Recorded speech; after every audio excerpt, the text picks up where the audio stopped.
Shalom, soyez bénis au nom de Jésus-Christ. Ici l'apôtre Julien, donc votre humble serviteur qui est là en ce moment pour partager la parole de Dieu avec vous. Nous partagerons spécifiquement en ce jour, n'est-ce pas, sur le thème intitulé Trois raisons pour lesquelles il faut parler en langue.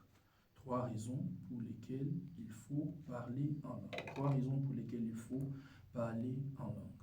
Bien-aimés, nous partageons ceci à la suite d'un thème que nous avons commencé à développer sur le baptême dans le Saint-Esprit, ou alors l'importance du baptême dans le Saint-Esprit. Il est donc lieu pour nous de continuer cet enseignement pour connaître quelle est l'importance du parler en langue. Parce que ici, nous ne parlons pas juste du baptême dans le Saint-Esprit, mais l'importance du parler en langue. Et vous allez vous rendre compte qu'il y a plusieurs raisons pour lesquelles il faut parler en langue, et nous allons développer plusieurs séries dans ce sens, c'est-à-dire trois raisons pour lesquelles il faut parler en langue. Ça, c'est la première chose, ou alors le premier point sur trois raisons pour lesquelles il faut parler en langue.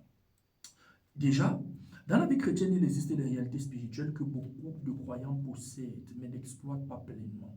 Le parler en langue en fait partie. Vous voyez, le christianisme est dynamique, c'est un système, c'est une relation avec Dieu. C'est quelque chose, n'est-ce pas, que nous devons faire et nous devons développer les méthodes bibliques afin, n'est-ce pas, de se développer spirituellement. Mais malheureusement, beaucoup de personnes, par un système religieux, ont établi un système classique et statique qui n'amène pas les gens à exploiter pleinement ce que le Seigneur voudrait pour eux. Pour certains, c'est un mystère, n'est-ce pas? Pour d'autres, c'est un sujet négligé, n'est-ce pas? Parlant du parler en langue, bien sûr. Et pour d'autres encore, c'est une pratique occasionnelle sans réelle compréhension, c'est-à-dire peut-être quand tu es saisi d'une certaine façon et tu te retrouves en train de parler, et par la suite, ce n'est pas le cas. Pourtant, dans la Bible, parler en langue n'est pas présenté comme un simple signe, mais comme un outil spirituel puissant donné par Dieu pour la croissance, la stabilité et la profondeur du croyant. La question n'est donc pas seulement est-ce que je parle en langue, mais plutôt est-ce que je comprends pourquoi je dois parler en langue. Parce que quand tu comprends pourquoi tu devrais parler en langue, tu vas l'exploiter au maximum. Nous allons voir ensemble les trois raisons bibliques fondamentales, ou alors trois raisons, parce que ce ne sont pas les trois raisons, parce qu'il y en a plusieurs.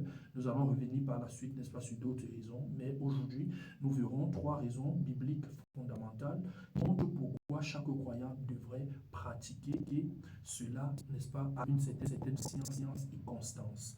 La première des choses que nous allons mentionner, c'est que le parler en langue édifie spirituellement le croyant.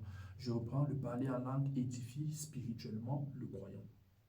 Dans le livre d'un Corinthiens chapitre 14, verset 4, il est écrit « Celui qui parle en langue s'édifie lui-même, mais celui qui prophétise édifie l'Église. » Je reprends « Celui qui parle en langue s'édifie lui-même, mais celui qui prophétise édifie l'Église. » Bien-aimés, lorsque nous lisons ceci, de façon générale, on dit « Mais celui qui parle en langue s'édifie », ça prête un peu à confusion parce que beaucoup de personnes se disent « Mais comment il va parler en langue, il va s'édifier alors que lorsque tu parles en langue, tu ne comprends pas ce que tu dis ?» Mais il faudrait noter et mentionner que lorsque nous parlons du mot s'édifier ici, nous ne sommes pas en train de parler du mot s'édifier dans le sens de la compréhension. Pourquoi? Parce que tu dis ce que tu ne connais pas. Tu dis ce que tu ne comprends pas, à moins que Dieu ne te donne la grâce d'interpréter. Mais la plupart du temps, n'est-ce pas, lorsque tu parles en langue, tu ne sais pas ce que tu es en train de dire. Souvenez-vous que la Bible dit celui qui parle en langue, personne ne le comprend. Ça veut dire que lui-même, il ne se comprend pas, à moins que Dieu ne lui donne la capacité de se comprendre. Or, ça, cela, n'est-ce pas, c'est dans l'interprétation. Mais pour la plupart du temps, il ne se comprend pas. Mais comment est-ce que tu ne comprends pas quelque chose, mais tu es en train de t'édifier? Il faudrait noter et mentionner que le mot édifier ici vient du grec oikodémo. Oikodéméo. Oikodéméo, n'est-ce pas, ça vient de deux mots, n'est-ce pas? En fait, c'est un mot composé. Il y a oikos, qui nous parle de maison, et il y a domé, qui est construit. Donc, ça veut dire construire une maison. Autrement dit, si on dit celui qui parle en langue s'édifie, on est en train de dire celui qui parle en langue bâtit une maison ou alors bâtit sa maison. Or, le chrétien est un édifice vivant. Le chrétien est, n'est-ce pas, un édifice vivant. Ainsi donc, celui qui parle en langue se bâtit. Donc le parler en langue ne concerne pas la compréhension intellectuelle, mais le parler en langue, c'est une construction intérieure, c'est un renforcement spirituel, c'est une croissance spirituelle. C'est pourquoi lorsqu'on dit, n'est-ce pas, celui qui parle en langue s'édifie, on est en train de dire celui qui parle en langue se bâtit spirituellement. On est en train de dire celui qui parle en langue se construit spirituellement. On est en train de dire celui qui parle en langue grandit spirituellement. Autrement dit, ce qui, ou alors l'un des éléments qui permet à une personne de se développer spirituellement, c'est le parler en langue. C'est-à-dire le parler en langue te permet de partir d'une étape inférieure à une étape supérieure. Le parler en langue permet de t'établir, n'est-ce pas, dans un système spirituel. Le parler en langue te permet de manifester la réalité divine, n'est-ce pas, pendant que tu es sur la terre. Autrement dit, le parler en langue, n'est-ce pas, bien que tu ne comprends pas ce que tu es en train de dire, mais tu es en train de bâtir ton homme intérieur. Vous allez vous rendre compte que lorsque l'apôtre Paul parle de certaines choses, il faut comprendre quel était son secret, parce que l'apôtre Paul pouvait dire, moi j'ai travaillé plus que tout le monde. Mais s'il dit, moi j'ai travaillé plus que tout le monde, il faudrait savoir que en fait, il a fait quelque chose peut-être que les autres n'ont pas exploité à fond. Mais qu'est-ce que l'apôtre Paul a fait? Qu'est-ce qui marquait la différence avec l'apôtre Paul? La Bible nous dit clairement que l'apôtre Paul a dit, moi je parle la langue plus que vous tous. S'il dit moi je parle en langue plus que vous tous, c'est parce qu'il avait découvert un secret. Pourquoi il parlait tellement en langue? Simplement parce qu'il avait découvert un secret. Il est donc important de savoir que là, il ne faut pas seulement s'identifier à la prière, non. Il faut s'identifier aussi au parler en langue. J'ai même envie de dire quelque chose qui risquera peut-être de te surprendre. C'est que tous les dons spirituels existaient avant, je veux dire, la venue de Jésus dans l'Ancien Testament, sauf les dons de langue. Ce qui veut donc dire que c'est quelque chose qui a été réservé à un temps à venir. C'est quelque chose qui a été réservé à la nouvelle alliance. Ce qui veut donc dire que c'est quelque chose qui est prioritaire, primordial en ce qui concerne la nouvelle création.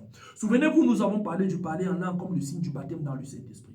Ceci nous introduit donc dans une dimension de puissance spirituelle. Ceci nous introduit dans une dimension de croissance spirituelle. Ça veut dire le développement de la puissance de Dieu dans la vie d'une personne vient du parler en langue, ou alors émane du parler en langue. Elle manifeste au travers de la façon dont il exploite au maximum le parler en langue. Beaucoup de personnes parfois prennent ceci comme un acte religieux, ou alors se retrouvent juste en train de parler en langue parce qu'ils sont poussés de temps en temps. Mais ce n'est pas l'attitude que les gens devraient avoir. Si l'apôtre Paul dit, n'est-ce pas, celui qui parle, il dit moi je parle en langue plus que vous tous, ça veut dire qu'en fait de façon délibérée, de façon consciente, il se retrouvait en train de parler en langue, d'insister en langue et de continuer en langue. Il avait tellement développé cela qu'il était convaincu que personne d'autre en dehors, personne d'autre ne pouvait exploiter au maximum ce don comme lui il le faisait. Il dit moi je parle en langue plus que vous tous. Bien-aimés. Le parler en langue n'est pas une histoire de pentecôtistes ou alors des églises de réveil. Non, détrompez-vous. C'est une histoire de la Bible. Et souvenez-vous que la Bible nous dit voici les miracles qui accompagneront ceux qui auront cru. Le troisième de ces miracles, c'est quoi? On dit ils parleront de nouvelles langues. Et nous avons développé ici dernièrement que lorsque nous disons ils parleront de nouvelles langues, il ne s'agit pas de nos langues vernaculaires. Il s'agit des langues révélées par Dieu ou alors des langues inspirées par Dieu, par le Saint-Esprit bien sûr. Or, si maintenant nous parlons, n'est-ce pas, de telle langue, ça veut dire que c'est une langue miraculeuse qui t'introduit dans une dimension dans laquelle tu ne peux pas le faire par toi-même. Maintenant, j'aimerais dire quelque chose de très important, c'est que de la même façon où quelqu'un chasse le démon de façon consciente, de la même façon où quelqu'un, n'est-ce pas, impose les mains aux malades de façon consciente, de la même façon, quelqu'un, n'est-ce pas, peut... j'ai envie de dire, peut boire un breuvage parce qu'il a bu, n'est-ce pas, de façon consciente. De la même façon, n'est-ce pas, quelqu'un peut saisir un serpent de façon consciente. C'est de la même façon, n'est-ce pas, que quelqu'un parle en langue de façon consciente. Ça veut dire que le parler en langue, ce n'est pas quand quelqu'un est poussé, non. Le parler en langue, c'est que je choisis de le faire. Pourquoi? Parce que je trouve mon intérêt en cela. Parce que je vois que ceci est important. Ainsi donc, pour se construire spirituellement, il faut passer beaucoup de temps dans le parler en langue. Combien de temps passes-tu en parler en langue? Je vais dire en parlant en français. En priant en français. Combien de temps passes-tu en priant en langue? La prière en langue est très importante. Beaucoup de personnes n'expérimentent pas la puissance de Dieu à une dimension parce que soit ils ne parlent pas en langue, soit ils n'exploitent pas au maximum le parler en langue. Le parler en langue est tellement important au point où il faudrait l'exploiter au maximum. Ne néglige pas cet aspect. Jésus-Christ est venu et a laissé cela. Il a dit, il est nécessaire que moi je m'en aille. Il est plus important que moi je m'en aille. Parce que si je m'en vais, le Saint-Esprit, si je ne m'en vais pas, le Saint-Esprit ne viendra pas. Et il est donc venu afin que les gens puissent expérimenter le parler en langue à une autre dimension. C'est la raison pour laquelle, mon frère, ma soeur, exploite ce don que Dieu a réservé pour les chrétiens, pour les croyants, le parler en langue. La deuxième des choses que j'aimerais mentionner ici, n'est-ce pas, c'est le parler en langue permet de bâtir sa foi. Le parler en langue permet de bâtir sa foi. Je reprends. Le parler en langue permet de bâtir sa foi. Dans le livre de Jude, chapitre 1, verset 20, il est écrit: pour vous, bien-aimés, vous édifiant vous-même sur votre très sainte foi, priant par le Saint-Esprit. Vous édifiant vous-même par votre très sainte foi, priant par le Saint-Esprit. Vous vous rendez compte que dans 1 Corinthiens 14, 14, la Bible nous dit, n'est-ce pas, celui qui prie en langue ne prie pas, ce n'est pas son intelligence est stérile, mais son esprit est en prière. Ça veut donc dire qu'en fait, lorsque nous parlons de la prière par le Saint-Esprit, on est en train de parler de la prière en langue. Parce qu'on dit, en fait, celui qui prie en langue, son intelligence est stérile, mais son esprit est en prière. Donc, la prière par l'esprit, c'est la prière en langue. Ainsi donc, si on dit pour vous, vous édifiant vous-même sur votre très sainte foi, et on venait de voir que édifier vient du mot grec oikodomeo.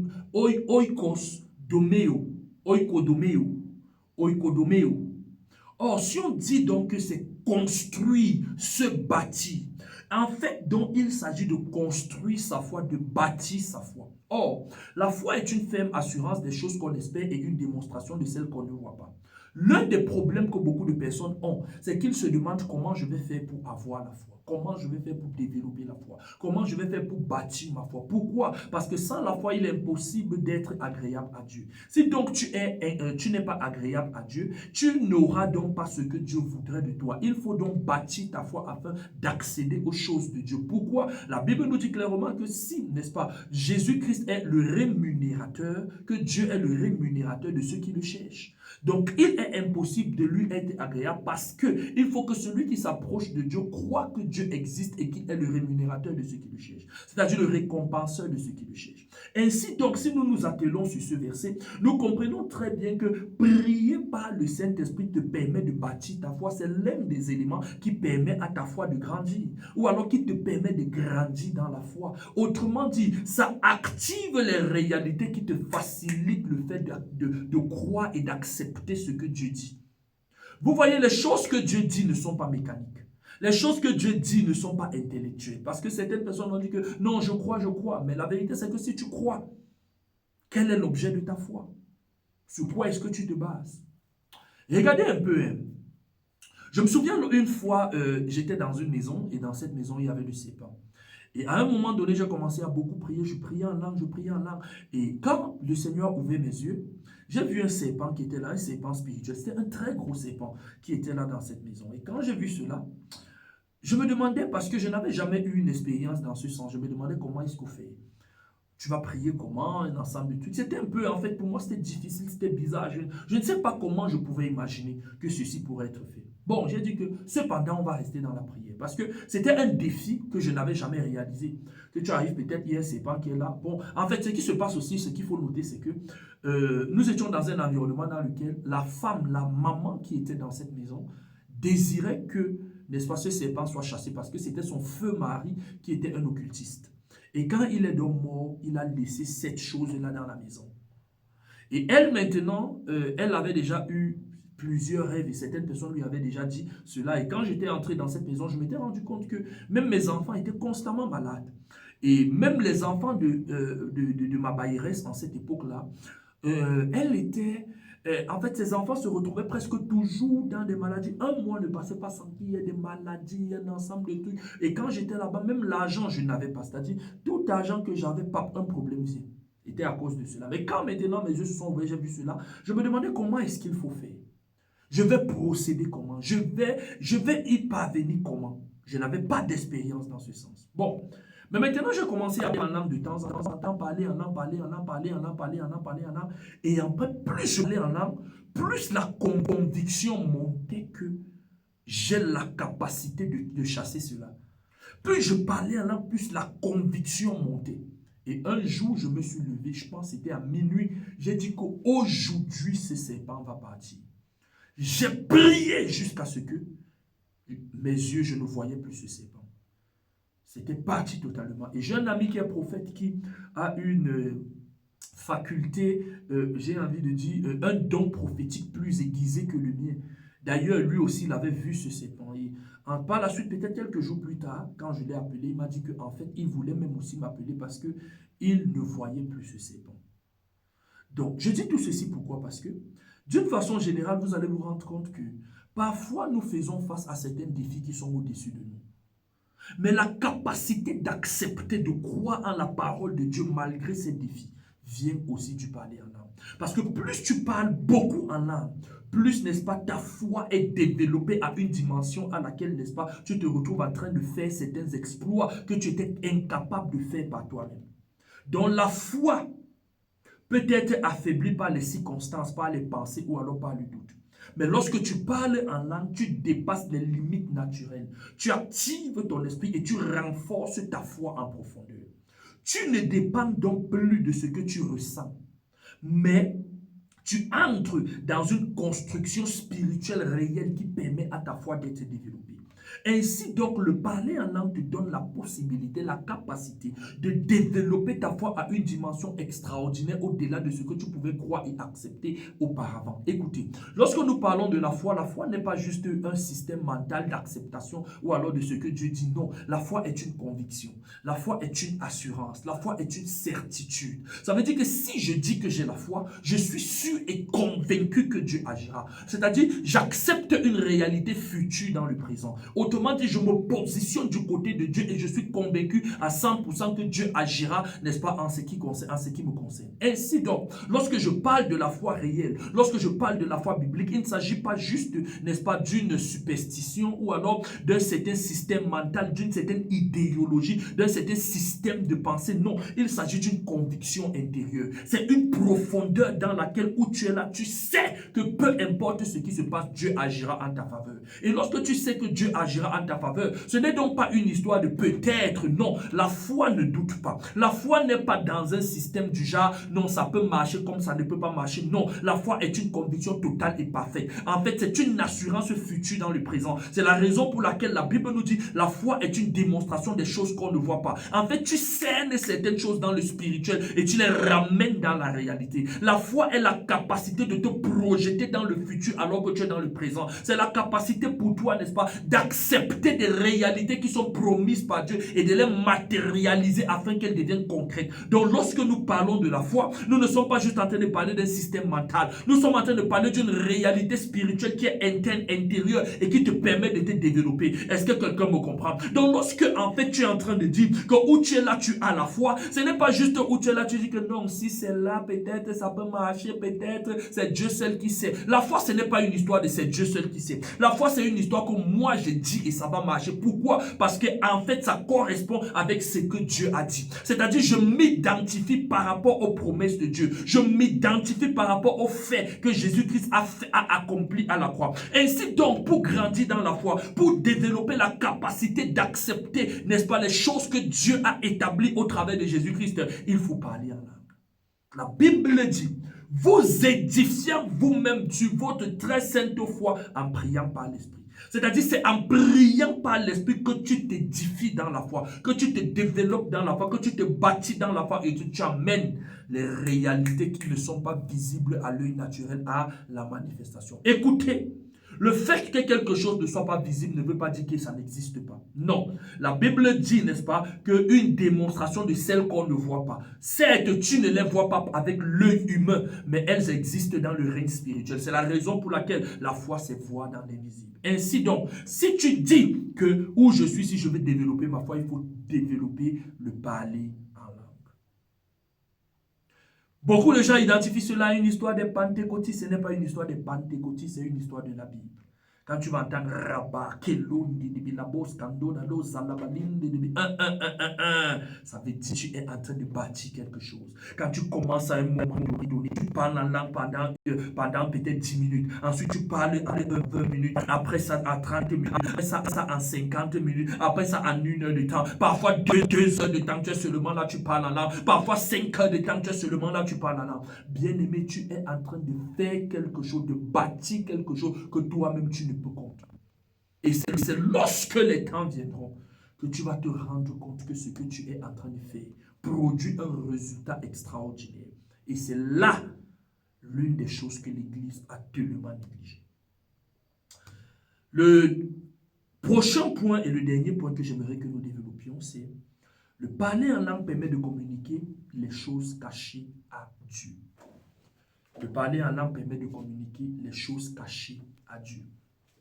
La Bible nous dit dans le livre de 1 Corinthiens chapitre 14 verset 2. En effet, celui qui parle en langue ne parle pas aux hommes mais à Dieu. C'est en esprit qu'il dit des mystères. C'est en esprit qu'il dit des mystères. Vous voyez, lorsque nous parlons des mystères, n'est-ce pas? Mystère, en grec, c'est mystérion. Et lorsque nous parlons de mystérion, nous parle des choses cachées, des choses profondes, des choses inconnues. Je reprends. Des choses cachées, des choses profondes et des choses inconnues. Il arrive des fois où tu parles, ou bien tu veux dire, demander quelque chose à Dieu. Mais tu ne sais pas ce qu'il faut demander, tu ne sais pas comment il faut demander, tu ne connais pas comment tu dois t'en prendre. Pourquoi? Parce que en fait, tu ne connais même pas ce qui est important. Tu peux arriver, n'est-ce pas, au niveau où tu te retrouves en train de vouloir prier. Mais ton sujet de prière ne correspond pas exactement avec ce qu'il faut. Parfois même, tu veux même prier, mais tu ne sais pas sur quoi tu dois prier. Parce qu'on a peut-être dit tu dois prier, mais tu ne sais pas sur quoi tu dois prier. L'une des solutions, c'est de parler en langue. Parce que quand tu te retrouves en train de parler en langue, quand tu te retrouves en train de développer le parler en langue, en ce moment-là, il faudrait savoir que tu dis des mystères à Dieu. Qu'est-ce qu'un mystère? Un mystère est une chose cachée, une chose invisible, une chose incompréhensible. Pourquoi? Parce que la spiritualité ne se fait pas uniquement par rapport à ce qu'on connaît. Il y a des choses que tu ne connais pas, qui sont étranges, qui sont des mystères, qui sont hors. Quand tu exprimes cela à Dieu, ça te permet d'entrer dans une dimension de l'incompréhensible. Souvenez-vous que le spirituel nous permet de développer une réalité dans ce que nous n'avons pas, ce dont nous n'avons pas la connaissance actuellement. Ça veut dire qu'en fait, il y a des points et des domaines dans lesquels tu n'as pas la connaissance actuellement. Mais est-ce que ça veut dire que tu ne dois pas avoir certaines expériences? Ce n'est pas le cas. Il faut que tu aies des expériences avec Dieu parce que c'est l'expérience qui te bâtit. En fait, j'ai envie de dire ça autrement. Il y a des choses que c'est parce que tu as eu l'expérience avec Dieu que ça produit la connaissance à un certain niveau.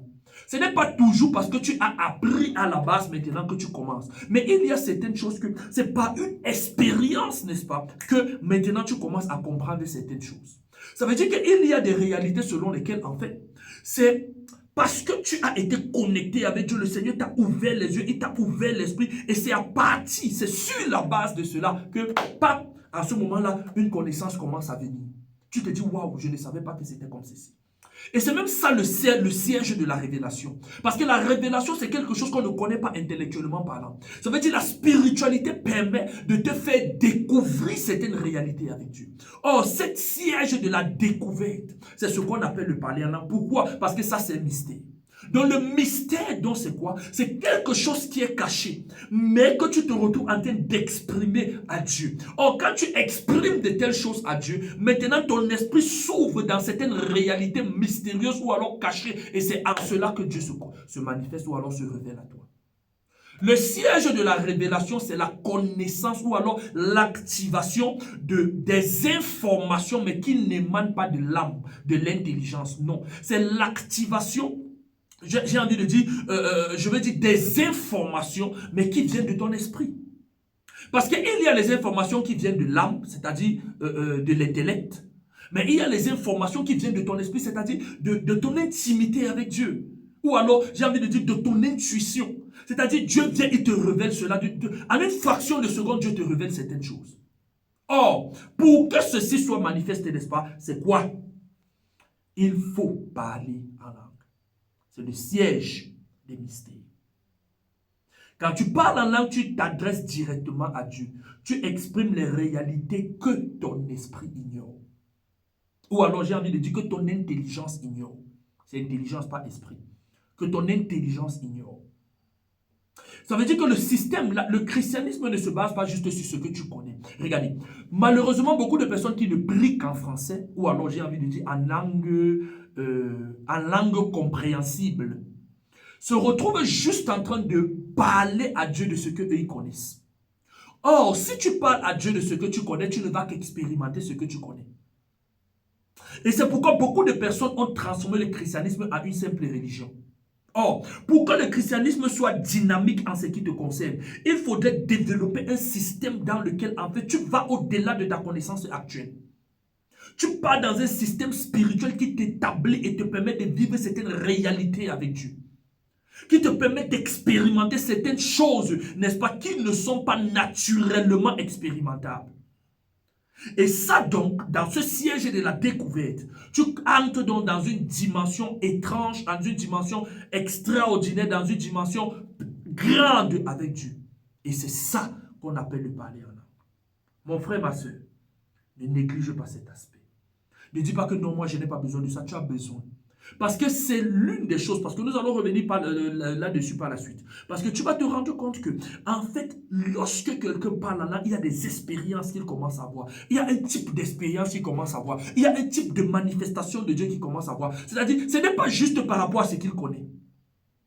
Mais il commence à découvrir d'autres choses très importantes qui vont au-delà même de sa compréhension, au-delà de son imagination. Et c'est comme ça qu'il commence à grandir avec Dieu. Pourquoi? Parce que en fait, lorsque quelqu'un devient chrétien, la toute puissance de Dieu est disponible pour lui. Donc, il grandit dans un univers des impossibilités. Mais pour que ces impossibilités commencent, ou alors pour qu'il puisse grandir dans cet univers des impossibilités, oui, c'est mieux dit de la sorte, en ce moment, il faut qu'il commence à beaucoup parler en langue pour que la dimension de puissance et de développement de l'impossible en lui puisse davantage grandir. Et ça, c'est le parler en langue. C'est la raison pour laquelle, bien aimé, tout est possible à Dieu. Rien ne lui est impossible. Et la Bible nous dit, tout est possible à celui qui croit. Si tu veux avancer, grandir et développer la dimension des impossibilités, il faut commencer à constamment parler en langue. Je veux prier pour toi. Père, au nom puissant de Jésus, je prie pour quelqu'un qui m'écoute maintenant. Je décrète et je déclare ta grâce, ta faveur dans sa vie. Afin que le parler en langue, non seulement s'il ne parlait pas, que tu lui accordes la grâce de parler en langue. Et que s'il ne l'exploitait pas qu'à partir de maintenant, il puisse l'exploiter à fond par rapport, Seigneur, à la dimension de révélation ou alors de connaissance que nous venons de communiquer. Je prie que ta grâce se manifeste dans la vie de quelqu'un qui m'écoute maintenant. Quelqu'un qui, n'est-ce pas, me visionne maintenant. Au nom de Jésus, je décrète et je déclare la grâce de Dieu et ton partage. Dans le nom puissant de Jésus-Christ. Amen. Je rappelle que je suis l'apôtre Junior Indon, je réponds au 674, avec l'indication du Cameroun bien sûr, 674 13 19 42, 674 13 19 42, 674 13 19 42, ou alors 694 76 34 29, 694 76 34 29, 694 76 34 29. Donc, je suis l'apôtre Junior Indon, nous sommes dans la ville du Bafang. Nous aurons ce dimanche un culte spécial. Je dis spécial, à partir de 8h30, autant pour moi, à partir de 8h30. Nous sommes juste situés à l'échangeur, la maison en étage. Nous sommes à l'étage, n'est-ce pas? À l'échangeur du Bafang, de la ville de Bafang. Donc, la maison en étage, peinture blanche. Nous sommes juste à l'étage. Je sais que Dieu veut faire de grandes choses dans ta vie. Je sais que Dieu veut se manifester. Je sais que Dieu veut se glorifier. Viens et sois des nôtres pendant ces moments. Je sais que la grâce de Dieu est ton partage, que ta faveur se manifeste encore à toi. Je sais que, n'est-ce pas, ce culte de dimanche sera spécial pour toi. Ne le rate pas. Sois des nôtres et je sais que le Seigneur va se glorifier dans ta vie. Au nom puissant de Jésus. Je t'aime beaucoup. Shalom, shalom, shalom.